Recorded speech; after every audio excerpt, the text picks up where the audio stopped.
Assalamualaikum warahmatullahi wabarakatuh. Kami dari kelompok yang membahas tentang understanding exchange rate. Saya Sbiar Sidiki dan rekan saya Yoga Pratama. Bahasan dari kelompok kami yaitu yang pertama pengertian dari exchange rate, pengaruhnya terhadap bisnis, faktor yang mempengaruhi nilai kurs, dan yang terakhir adalah sistem dan jenis nilai tukar. Pertama, pengertian exchange rate. Harga suatu mata uang terhadap mata uang asing lainnya disebut kurs atau nilai tukar. Kurs menggambarkan harga dari suatu mata uang terhadap mata uang negara lainnya, juga merupakan harga dari suatu aktiva atau harga aset. Kurs merupakan salah satu hal yang penting dalam perekonomian terbuka karena memiliki pengaruh yang sangat besar bagi neraca transaksi berjalan maupun variabel makroekonomi lainnya. Menurut para ahli, sebenarnya terdapat banyak para ahli. Ini berapa rangkumannya. Yang pertama, Paul Ekman Maurice, maka kurs ialah harga mata uang suatu negara yang diukur atau dinyatakan dalam mata uang negara lain. Salvatore menyebutkan bahwasanya kurs adalah nilai tukar, juga dikenal sebagai rasio pertukaran antara dua mata uang yang berbeda di suatu negara. Dengan kata lain, kurs dapat diartikan sebagai harga satu unit mata uang asing dinyatakan dalam mata uang domestik. Fabrizio De Franco menyampaikan kurs adalah beberapa jumlah satu mata uang yang dapat ditukar per unit mata uang lain atau harga satu mata uang dalam mata uang lain. Kananda menyampaikan kurs yaitu harga mata uang suatu negara relatif terhadap mata uang negara lain. Selanjutnya, kurs terhadap bisnis. Pengaruh kurs terhadap bisnis. Yang pertama, pengaruh kurs terhadap impor.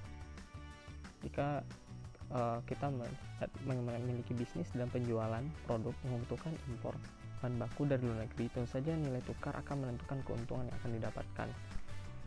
Dengan kondisi mata uang asing yang menguat dan melemahnya, umumnya seperti dolar, itu akan membuat perusahaan mengeluarkan uang lebih banyak dari biasanya. Selanjutnya, pengaruh kurs terhadap terhadap ekspor. Pengaruh nilai tukar lebih sering menguntungkan bagi bisnis yang melakukan kegiatan ekspor, mana nilai tukar dolar yang sering menguat menyebabkan harga jual produk yang diekspor ke luar negeri semakin banyak di luar dengan harga yang tinggi. Selanjutnya, pengaruh terhadap utang piutang. Apabila nilai tukar rupiah terus melemah terhadap mata uang asing, ini akan merugikan pengusaha yang memiliki utang luar negeri. Pengaruh kurs terhadap pemilik dolar. Saat ini ada banyak orang yang mengumpulkan dolar. Tujuannya adalah untuk mendapatkan nilai tukar yang lebih tinggi daripada ketika dia membeli dolar. Selanjutnya, faktor mempengaruhi nilai kurs. Pertama, kebijakan pemerintah, tingkat inflasi, perbedaan tingkat suku bunga, aktivitas neraca pembayaran, tingkat pendapatan relatif, dan ekspektasi. Pertama, kebijakan pemerintah. Berbagai kebijakan dibuat oleh pemerintah suatu negara akan berpengaruh pada nilai tukar uang di negara tersebut. Kebijakan tersebut berfungsi sebagai kontrol untuk dapat yang pertama menghindari berbagai hambatan terhadap nilai tukar valuta asing, menghindari berbagai hambatan terhadap perdagangan internasional, upaya intervensi dalam pasar uang dengan cara jual beli mata uang. Intervensi pasar ini dilakukan biasanya dengan alasan yakni sebagai berikut. Yang pertama, memudahkan perubahan nilai tukar mata uang domestik. Yang kedua, mengkondisikan nilai tukar mata uang domestik pada batasan yang sudah ditentukan. Yang ketiga, sebagai respon terhadap hambatan yang bersifat sementara. 4. Untuk mempengaruhi variabel-variabel makro, misalnya inflasi, tingkat pendapatan, dan tingkat suku bunga. Selanjutnya, tingkat inflasi. Dalam pasar valuta asing, yang menjadi dasar utama adalah perdagangan internasional, baik berbentuk jasa maupun barang. Dengan begitu, perubahan harga dalam negeri yang relatif terhadap harga luar negeri merupakan faktor yang mempengaruhi pergerakan nilai mata uang asing. Misalkannya, Tiongkok yang merupakan mitra dagang Indonesia. Ketika Tiongkok mengalami inflasi yang cukup tinggi yang menyebabkan harga barang akan menjadi lebih tinggi, hal ini otomatis mengakibatkan penurunan permintaan terhadap produk relatif. Selanjutnya, perbedaan tingkat suku bunga. Arus modal internasional dipengaruhi oleh perubahan tingkat suku bunga suatu negara. Dengan kata lain, kenaikan suku bunga akan memancing masuknya modal asing. Selanjutnya, aktivitas neraca pembayaran. Nilai tukar mata uang juga dipengaruhi oleh neraca pembayaran. Neraca pembayaran aktif akan meningkatkan nilai mata uang domestik dengan meningkatnya jumlah debitur asing. Jika saldo pembayaran pasif, hal ini akan mengakibatkan menurunnya nilai tukar mata uang domestik sehingga debitur akan menjual semuanya dengan mata uang asing untuk membayar kembali kewajiban eksternal mereka. Dampak dari neraca pembayaran diukur terhadap nilai tukar yang sudah ditentukan oleh tingkat keterbukaan ekonomi, pembatasan impor, perubahan tarif, kuota perdagangan, dan studi akan mempengaruhi neraca perdagangan. Tingkat pendapatan. Laju pertumbuhan pendapatan terhadap harga-harga luar negeri merupakan faktor lain yang mempengaruhi penawaran dan permintaan dalam pasar valuta asing. Kurs mata uang asing akan melemah ketika laju pertumbuhan pendapatan domestik membaik. Selanjutnya adalah ekspektasi. Ekspektasi nilai tukar mata uang asing negara di masa depan juga mempengaruhi faktor yang mempengaruhi nilai tukar valuta asing. Seperti halnya pasar keuangan lainnya, pasar falas akan bereaksi cepat terhadap berbagai berita yang anggap berdampak pada masa depan. Contohnya seperti kondisi sekarang yang setelah ketika pemilu Amerika, maka itu akan sangat mempengaruhi sentimen pasar atau pasar valuta asing. Selanjutnya sistem nilai tukar, exchange rate system.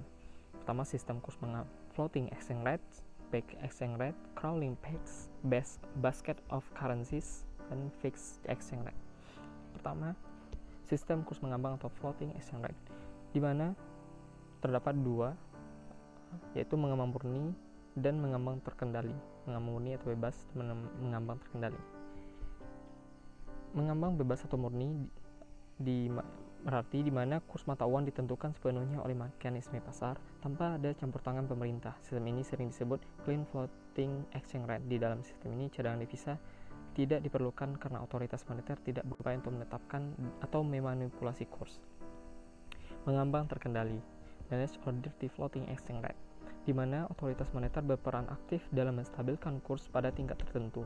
Karena itu, cadangan devisa biasanya dibutuhkan karena otoritas moneter perlu membeli atau menjual falas untuk mempengaruhi pergerakan kurs.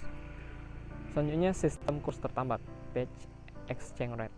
Pada sistem ini, suatu negara mengaitkan nilai mata uangnya dengan suatu mata uang negara lain atau sekelompok mata uang yang biasanya merupakan mata uang negara partner dagang yang utama yang menambahkan ke suatu mata uang. Berarti nilai mata uang tersebut bergerak mengikuti mata uang yang menjadi tambatannya.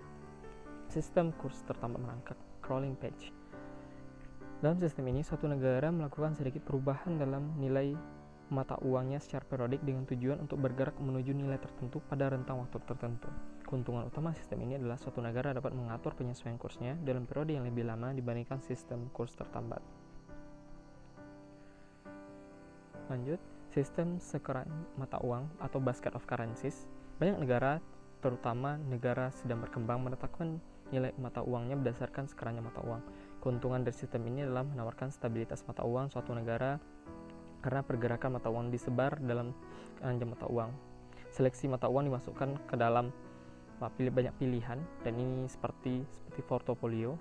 Maka perannya dalam pembiayaan perdagangan tertentu, mata uang yang berlainan diberi bobot yang berbeda tergantung peran relatifnya terhadap negara tersebut. Terakhir, sistem kurs tetap fixed exchange rate.